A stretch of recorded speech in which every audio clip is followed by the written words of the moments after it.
Good evening, guys. Are you able to hear me? Yes, sir. Nitish, exam ಅದಕ್ಕೆ school? Sir? No, sir. Friday chemistry exams.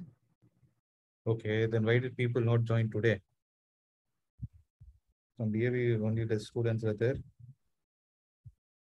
Sure, okay. So are you able to see my screen? Yes, sir. Good.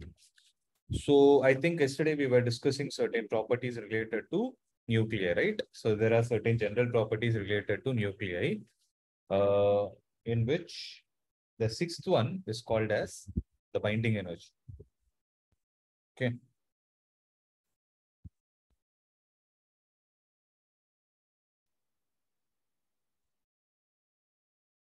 So let's see what this binding energy is.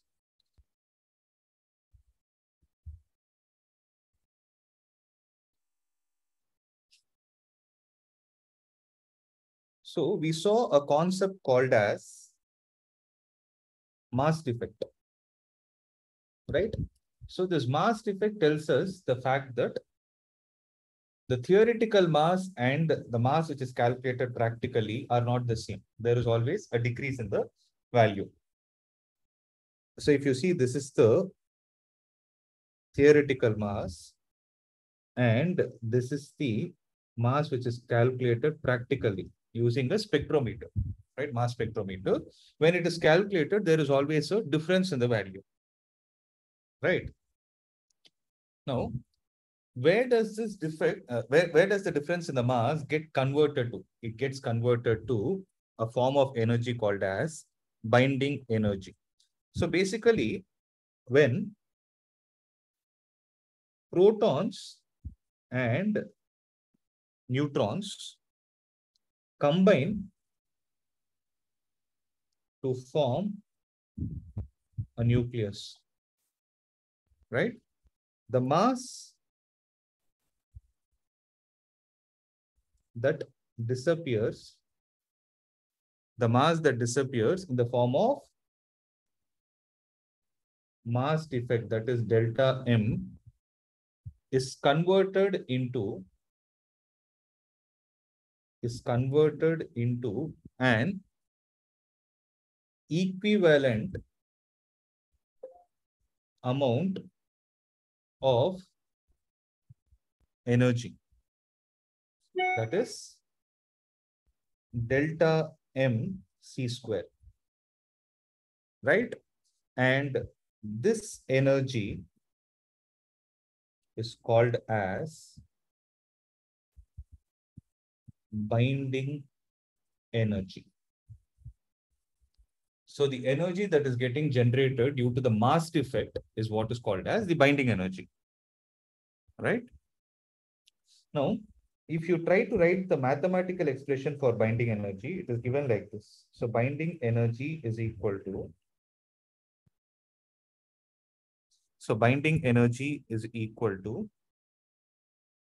Z times mass of proton plus A minus Z times mass of each neutron minus small m, the whole multiplied with C square, right? So this is theoretical mass and this is the practical mass. So theoretical mass minus practical mass multiplied with C square is what is going to give us the binding energy. Now, an important question that gets in our mind is, why is binding energy even important? So what does it signify? The question is, why is it important? So if you make a clear note, it says that binding energy determines the stability of a nucleus from disintegration, right? In other words, you can say, if binding energy is large, suppose I say the binding energy is large, the nucleus is stable.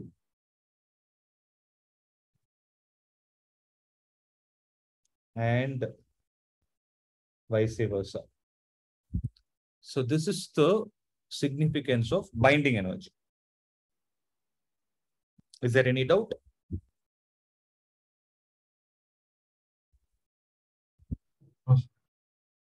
Good.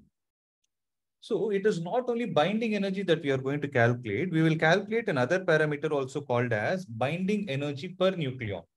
So next concept I need to explain is binding energy per nucleon, as the name suggests. So if you are able to calculate the binding energy per mass number, then this will give us the binding energy of nucleus divided by mass number, right? And one more thing is, obviously what will happen is you are able to calculate the binding energy of nucleus per unit mass, mass number, then it is observed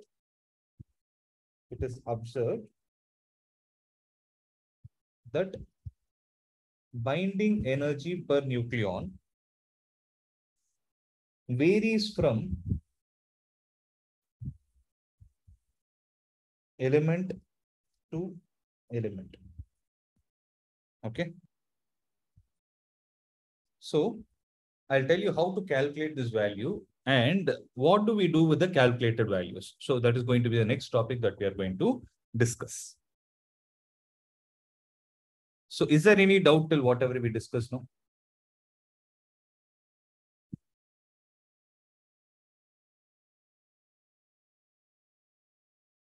Is there any doubt? Yes. No, sir. Good. Now,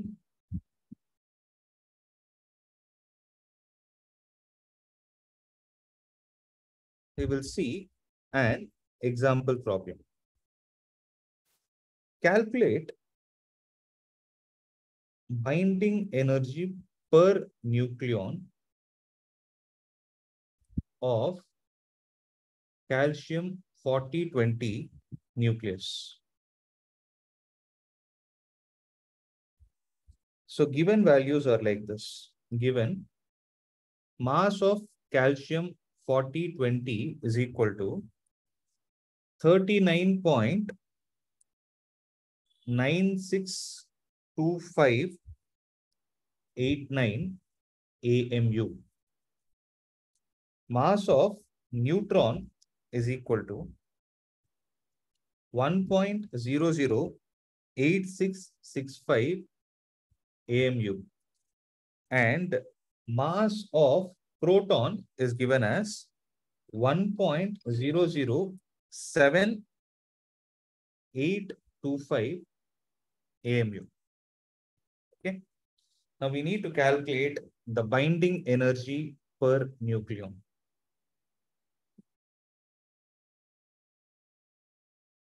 Right.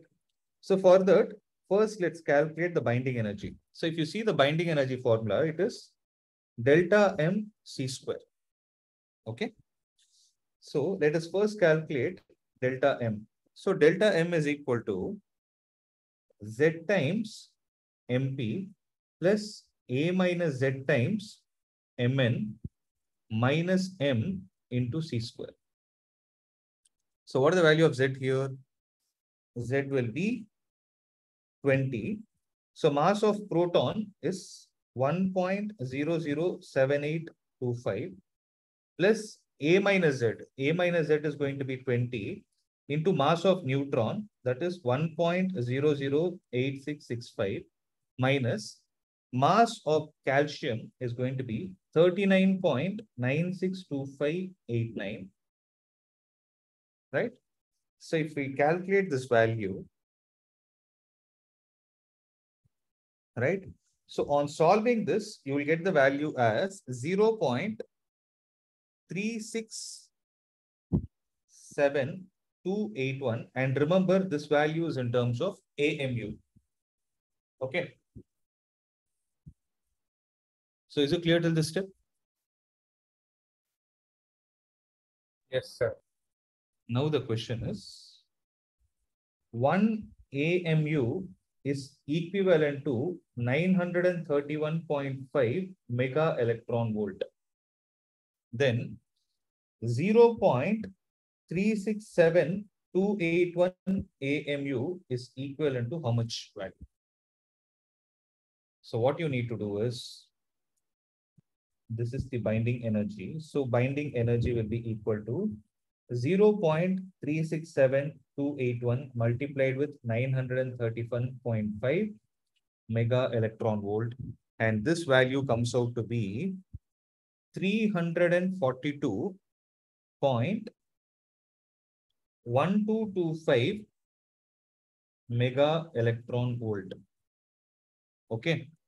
The next question is, we need to calculate the binding energy per nucleon. So binding energy per nucleon is 342.1225 divided by, per nucleon is going to be 40, and this value comes out to be 8.65 mega electron volt per nucleon. Are you able to understand this?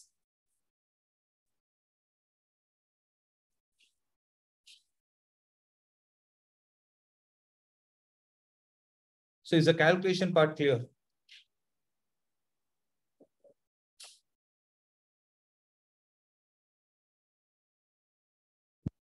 Yes, sir. Good. Okay. So make a note of this first.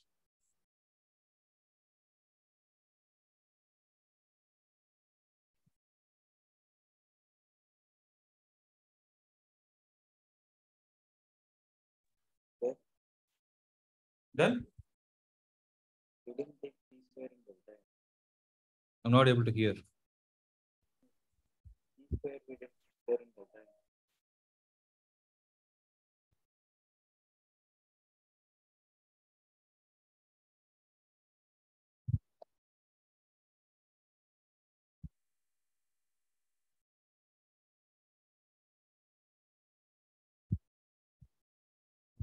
Did someone speak? No?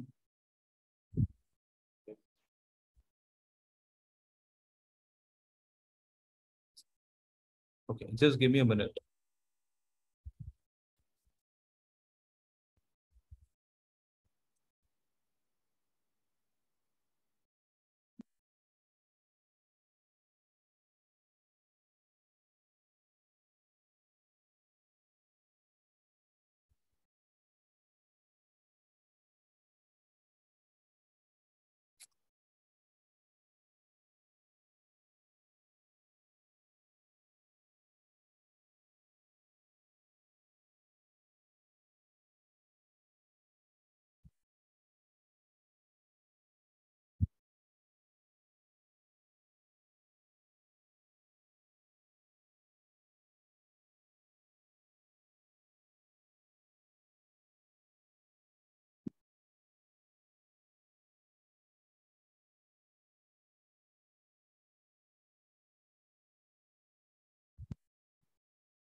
Guys, are you able to see my screen?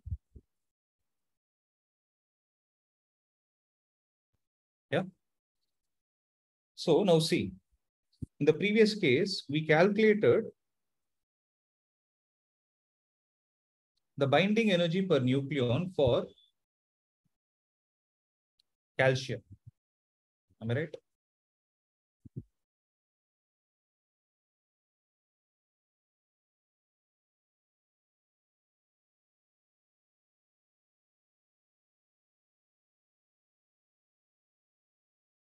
So we calculated the binding energy per nucleon for calcium, right? Now, if you see, what did the value come out as? It came out as 8.65 mega electron volt, right? So like this, if I calculate for every element and start plotting it on a graph sheet, right? Then the shape you're going to get will look something like this. Taking the mass number on the x-axis and the binding energy per nucleon on the y-axis, we will get a graph like this.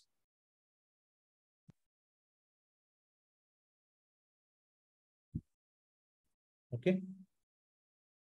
So you're able to see that the graph has certain ups and downs. So let's try to understand what these ups and downs are actually trying to signify in terms of stability of the atom. Okay. So see, explanation of binding energy curve. So first,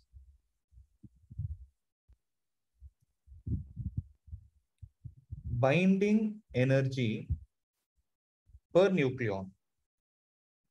Okay. Binding energy per nucleon increases. So there's a point to be noted. Increases sharply with mass number A, with mass number A up to 20. Right? So what is happening? Till 20, you are able to observe that the graph is increasing.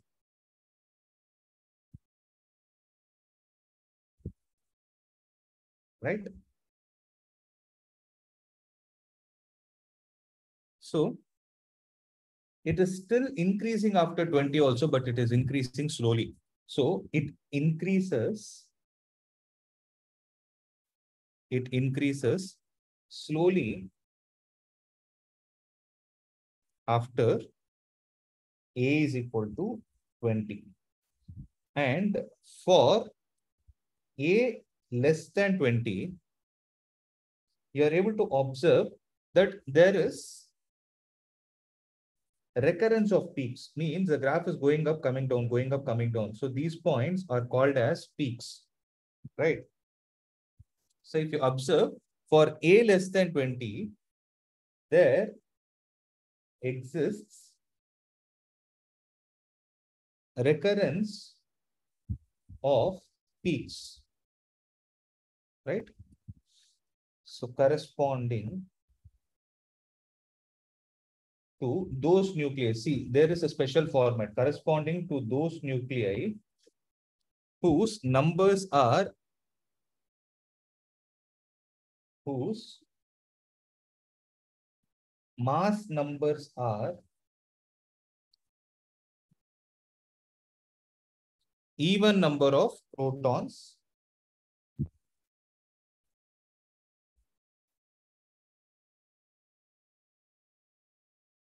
sorry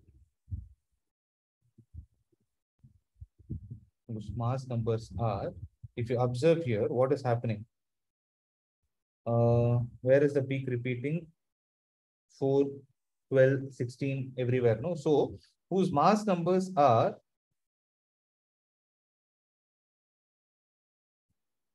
multiples of 4 and they contain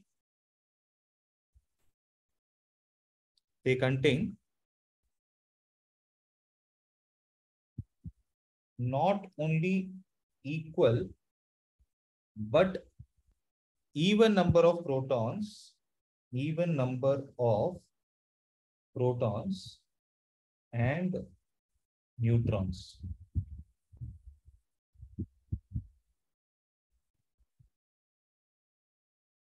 So if you look at those elements where the peaks are recurring are, if you observe, one is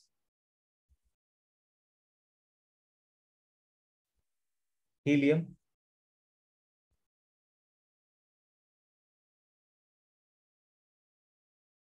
So helium 4 2. Then you have beryllium 8 4. Then you have carbon 12 6. Then you have oxygen 16 8. And lastly, you have neon, which is 20 10. Right. And if you observe the curve beyond this, so if you observe the curve beyond this, the curve, so what is happening after the peaks? What is happening? The curve is almost becoming flat. Right. So the curve becomes almost flat for mass number between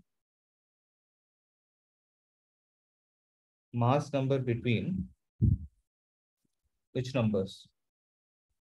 40 and 120.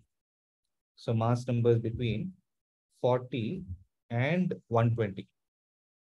So beyond 120, what is happening? The graph starts decreasing. So beyond 120, it decreases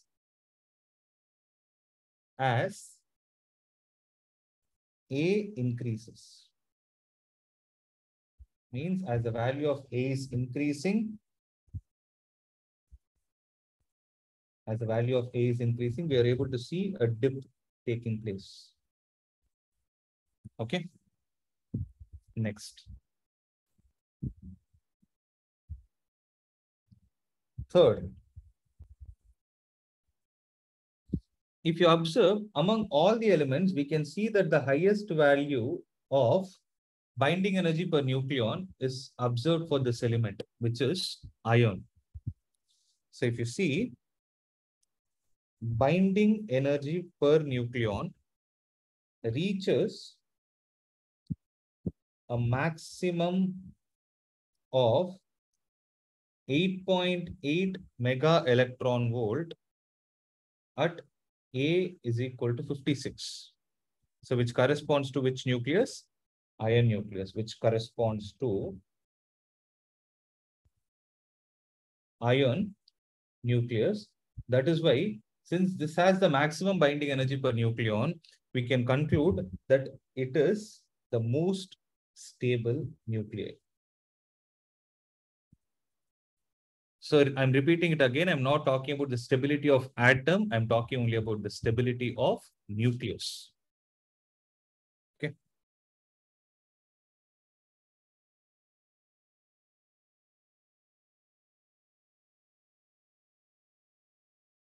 The fourth point regarding the curve is, so if you observe for the elements between 40 to 120, right? The average binding energy, so the average binding energy per nucleon for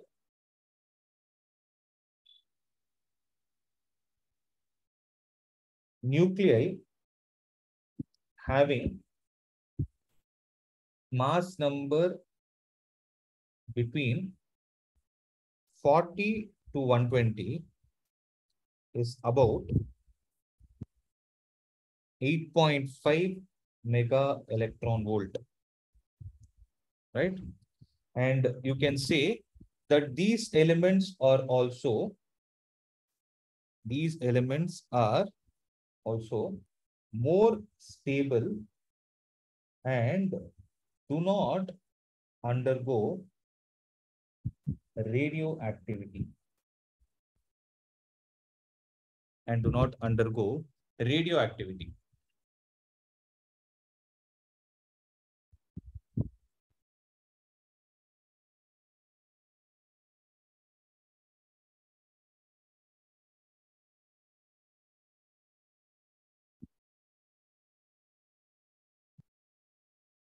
Did you all make a note of this?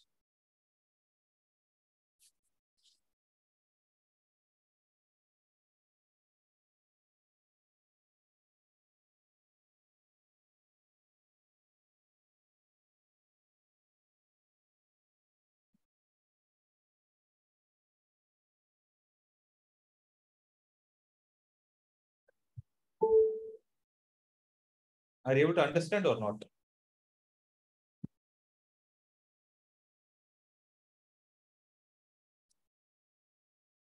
Yes or no? Okay. Listen. The fifth point is, now the question is, what about the elements or nuclei which are having higher mass numbers, right? So if you see for higher mass number that is greater than 120, the curve starts dipping down, right?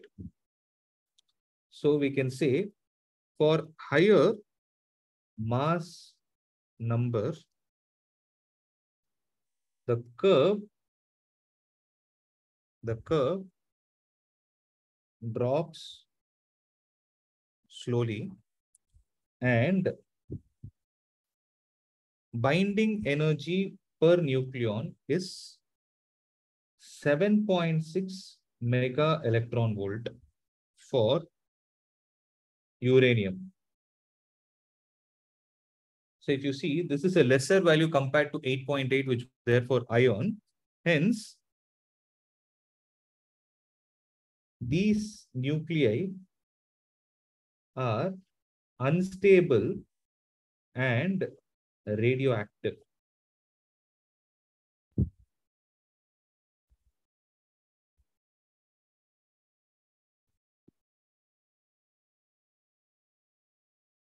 Okay. And the reason why we are studying about all these points is to understand which elements undergo or exhibit the phenomenon of radioactivity.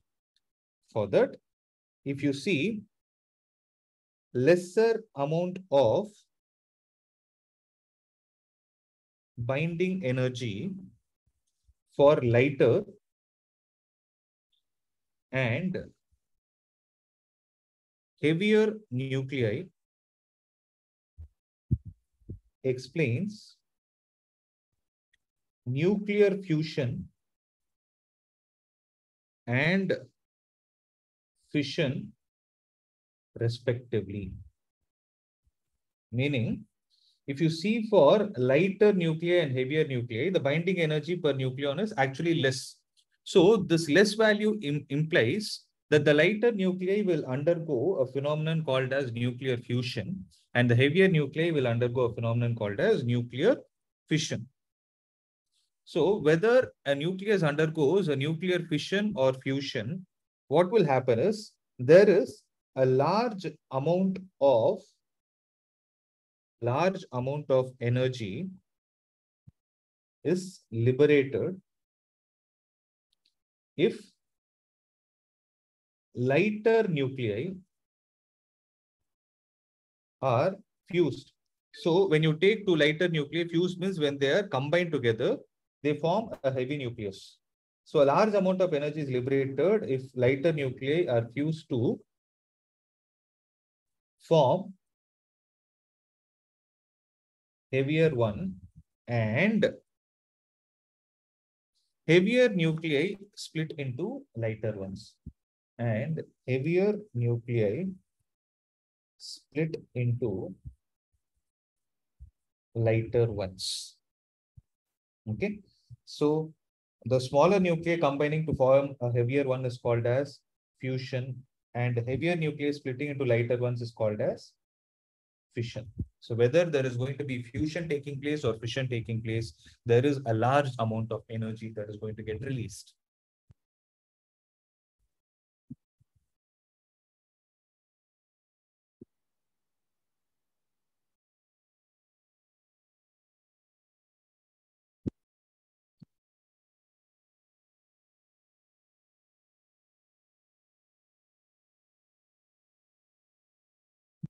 Is it clear?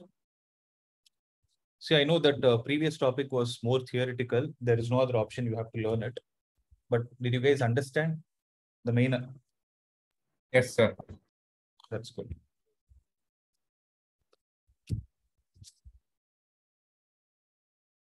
So I hope you guys are writing along with me. Am I right?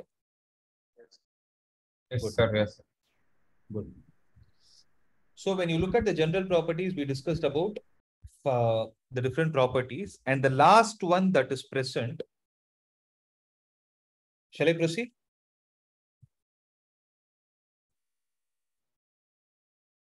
Shall I proceed? Okay. And the last one that is present is called as nuclear force. So basically, when I say nuclear force, it is a force that is existing within the nucleus. So if you see, basically, nucleus of an atom will consist of positively charged protons and uncharged neutrons, right? So if you go back to the concept of Coulomb's law, right? If suppose I go back to Coulomb's law, then according to Coulomb's law,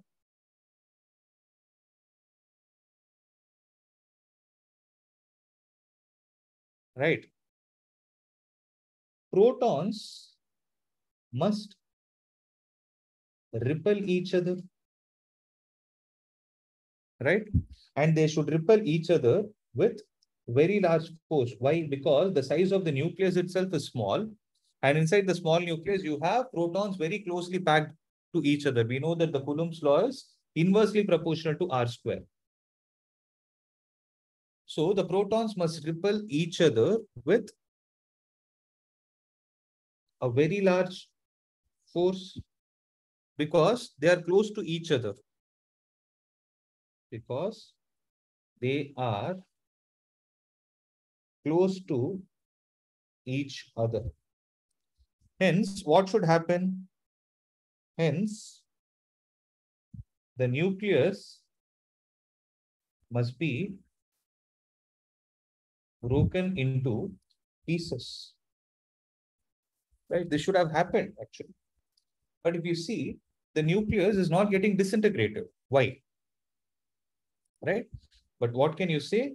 This doesn't happen. Right? Now the question is why? So if you see the answer for this, it is apart from the Coulomb force, there is some other force that is existing. Means there is some other force in the nucleus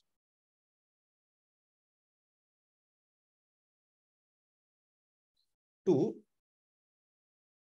overcome the electrostatic repulsion.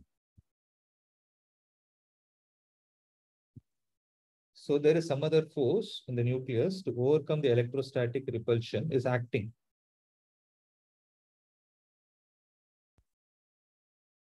Right? Is acting, which is binding the proton and neutron inside the nucleus. Right?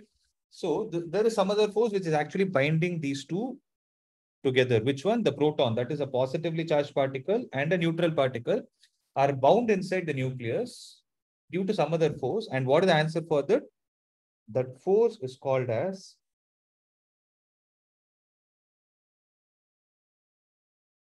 nuclear force. Right? Now, if you see, there are some properties related to the nuclear force. First thing is, nuclear force is charge independent. Right? So it is going to be the same. It is the same for all pairs of nucleons. So what are the different pairs that are there?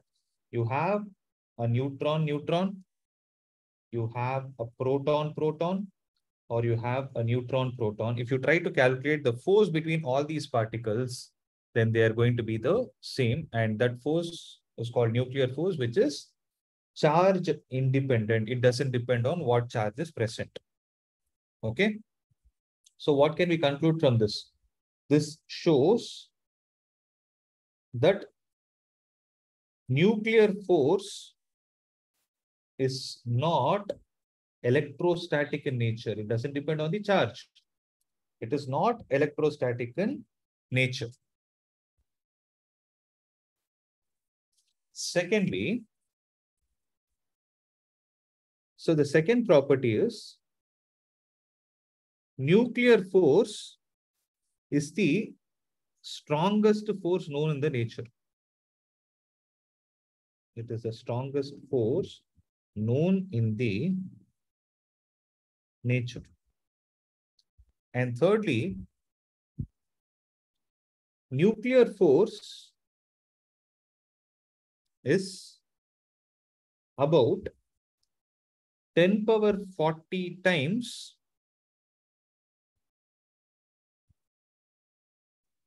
stronger than the gravitational force.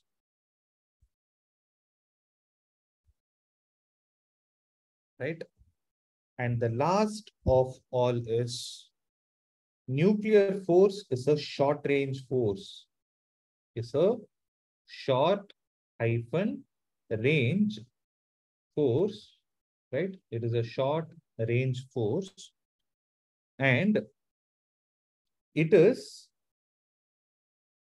very strong between two nucleons which are less than 10 power minus 15 meter.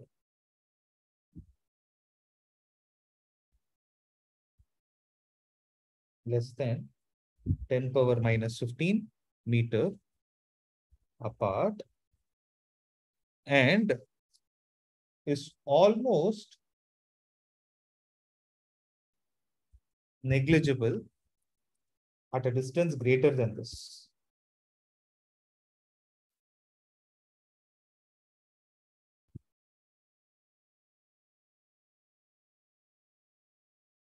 So nuclear force is a short range force. So it is very strong when the two nucleons, when I say nucleons, neutron, neutron, proton, proton, or neutron, proton, when those two nucleons are separated by a distance less than 10 power minus 15 meter, it is going to be strong, and a distance greater than this, nuclear force is almost negligible, unlike the electrostatic and the magnetic force.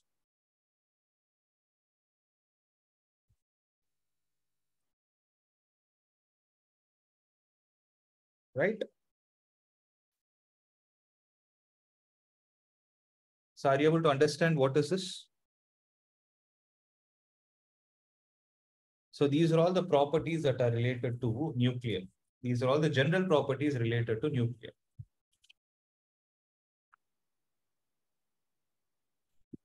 Is it clear?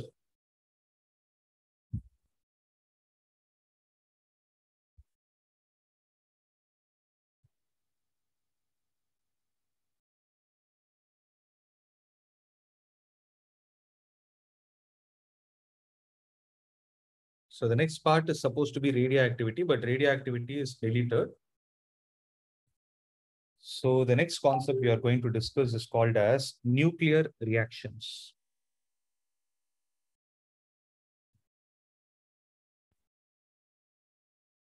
So the next topic we are going to see is nuclear reactions.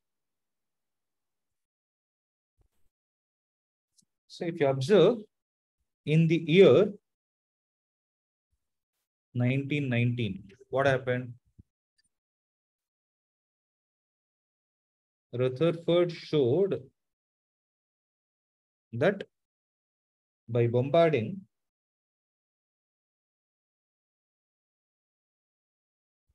suitable particles of suitable energy on a stable element,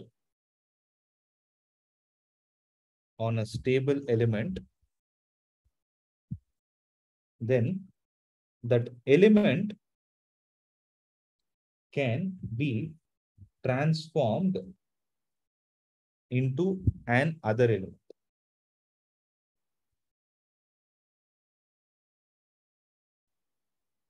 right? So such a reaction, okay?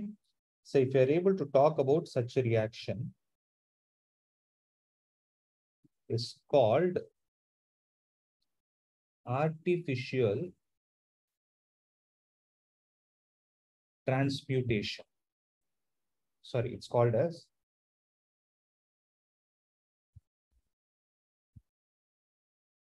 such a reaction is called nuclear transmutation.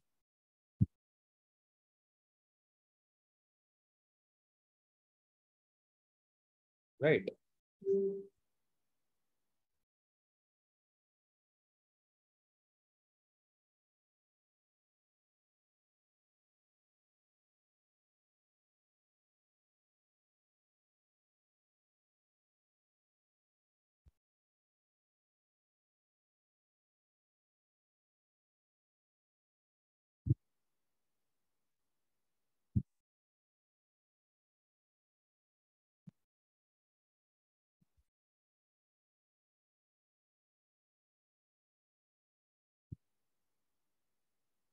Okay.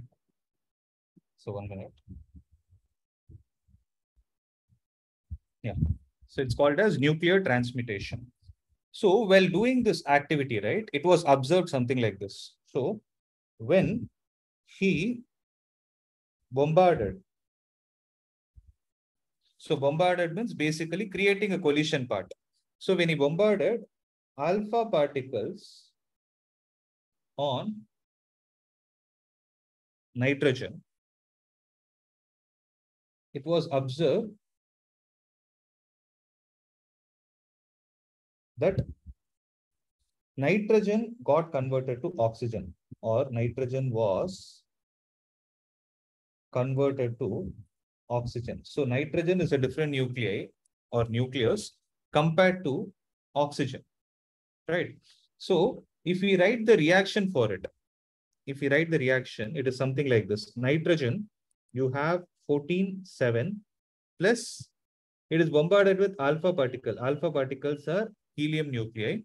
Then you can observe we get oxygen 17,8 plus release of a proton and some energy. So Q represents energy, right? So if you observe, one Sir, nucleus has got converted to other. Yeah, tell me. sir, alpha particle helium ion, right? It's ion, but you write it as helium only. So you write it as He42. If you write the Okay. chemical for it, that is how you write, no? Yes. Because let us logically think, no? In 4 and 2, so helium 2 plus now, why is it getting 2 plus? Because of the electrons getting lost. Am I right? Yes, sir. So in 4 and 2, is there any electron getting involved? 4 is the mass number. Mass number is inside the nucleus. 2 is the atomic number. That is also inside the nucleus. Are these two numbers disturbed? Sir, I didn't. Got it? You understood? No, sir. Like atomic See, number means electron. the nucleus. Okay. This is the, let's say, 2 electrons are lost. Okay. Now it has only 2 electrons. Am I right? Yes, sir. So if you take this 4, where is this 4? Is it inside the nucleus? That is a mass number, right? Mass number means you have 2 protons and 2 neutrons. Am I right? Yes, sir. So you're saying He2 plus means the 2 plus is occurring because of the elements, because of the atom losing it from the shell. It has nothing to do with the nucleus. So this formula will not change. That is what I'm trying to say. Okay. Because this 4 and 2 has nothing to do with the orbit. It has nothing to do with the electrons. That is why. That is Okay, why I sir. wrote He4. Seriya? See, since you asked this question, I want to stress on one more point also. If you see in magnetic effects of current and all, when we say an alpha particle, what do? We take the mass to be 4 times that of proton. Remember? And charge to be 2 times that of proton. Purida. So why do we take it as 4 times that of proton? It is because of the mass number here. So here it is proton. Look at the mass 1, 4. Yes, sir. Got it? Yeah.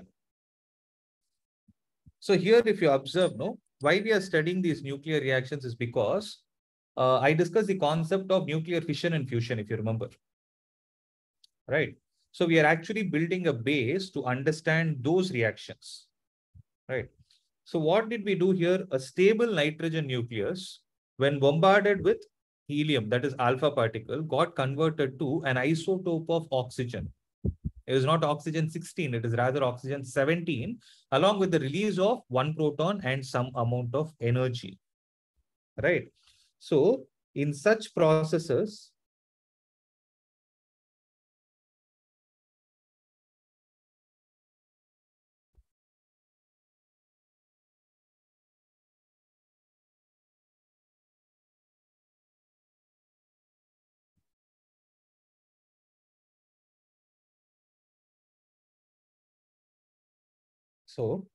such processes in which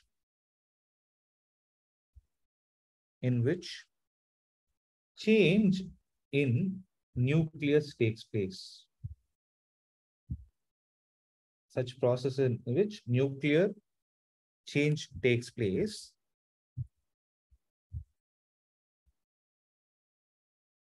then these reactions are the ones called as nuclear reactions. Okay. So in nuclear reaction, the parameter that we need to concentrate upon is Q. So here, if you see here, Q is also called as Q value, right, of the nuclear reaction. And it is the energy produced. So when I say produced, it is the energy that is getting released in the process of nuclear reaction. So energy that is getting released in the process, right? So if I have to give a general notation to these kind of reactions, right? So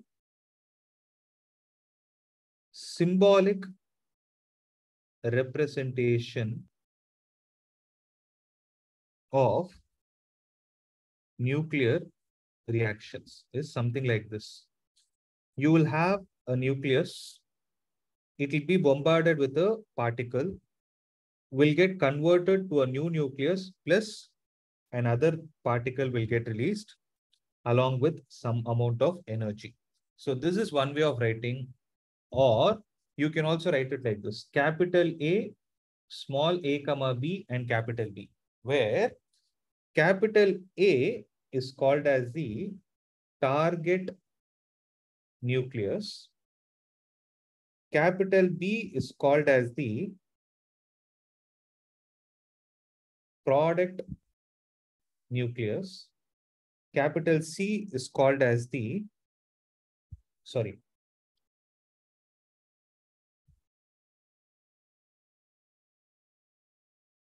small a is called as the projectile particle,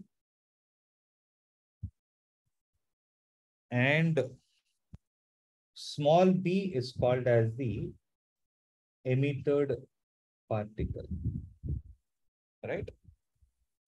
So these are all the different parts of a nuclear reaction. So the energy Q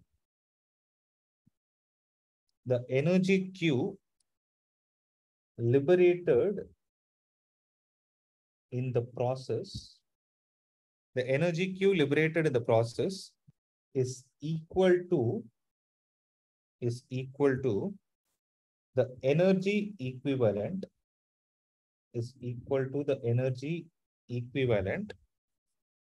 to decrease in mass in the process. The meaning of this is, if you have to calculate Q, then Q is calculated as mass of the target nucleus plus mass of the projectile nucleus minus mass of the product nucleus minus mass of the emitted particle multiplied with C square. where m is the mass of respective particle.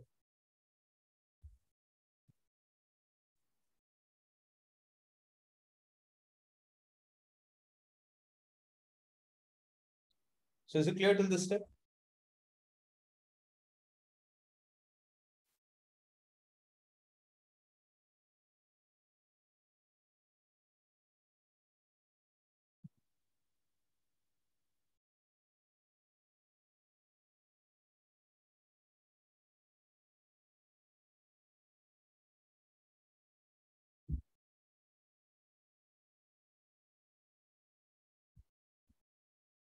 Okay. So I hope this is clear.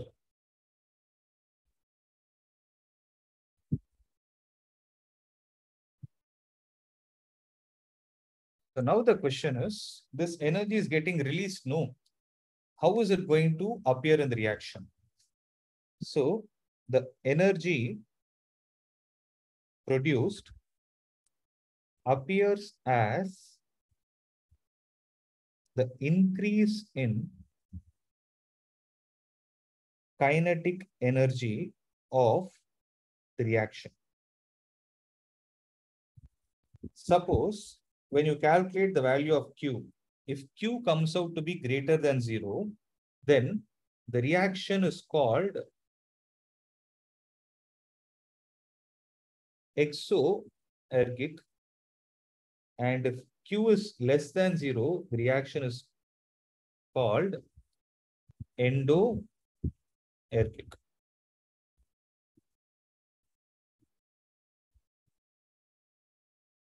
Okay. So from this, two important points that you can conclude is endoergic reactions are not spontaneous. Spontaneous means they cannot occur on their own. Hence, sufficient energy should be supplied. So if you want an endoergic reaction to take place, we need to supply sufficient amount of energy for it to take place. Okay. And another important point to be noted is in nuclear reactions,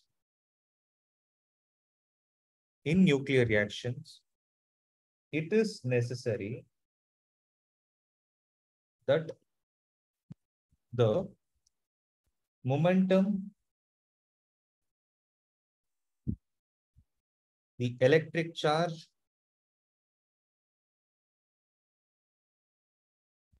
and energy,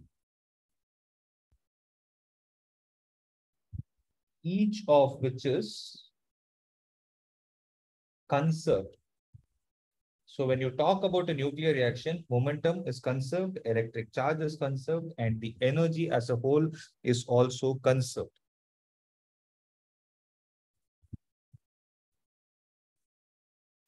Right? So this is all about the introduction of a nuclear reaction. The next topics that we are supposed to discuss are nuclear fission and nuclear fusion, about which we will see in the next class. So next class we'll be completing it. And on Tuesday, we'll start semiconductors. On Wednesday, we will finish this chapter. Is that clear?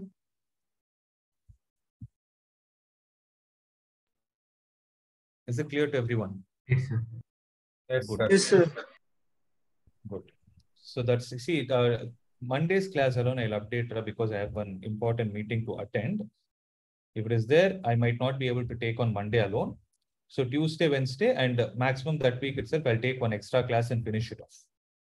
Okay. So today I wanted to announce one important thing. Today you will be getting the schedule of the test series part also, which we told. Okay, we'll get the detailed schedule so that you can start preparing in accordance. Okay, you can start preparing accordingly and ensure you're in track with it. About which I'll hold a separate session. Don't worry about it. But I'm just giving you a heads up that you'll receive the message in the groups. Okay. Yes, sir. Okay. So that's it from my side. We'll wind up. Nitish, you alone stay. Okay. Thank you, sir. This can be- Thank you, sir.